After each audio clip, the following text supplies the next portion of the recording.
את האמא. מה את חושבת שיש לך בבטן? בן. אתה אבא.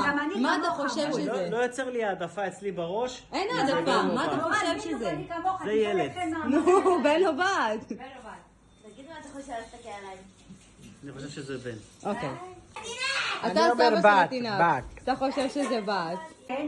אתה סבתא של התינוק. מה את חושבת שזה? אני חושבת שזה בת. אני רוצה שזה יהיה בת. רגע, את חושבת שזה בת?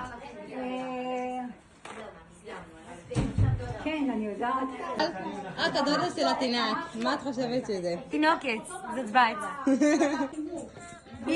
מה אתה חושב? שיש לך אח או אחות? בת או בן?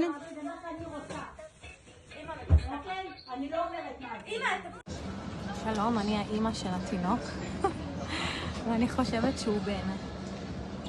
אב אמר שהוא חושב שזה בת. מעניין. אולי רומי קצת כאן? רומי, את יודעת שנני יש לה תינוק בבטן? או תינוקת? מה את חושבת שיש לה בבטן, תינוק או תינוקת? תינוק, בן? את חושבת שיש לה עוד בן?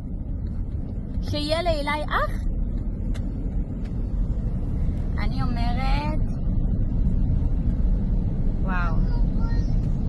אני אומרת שזה בת.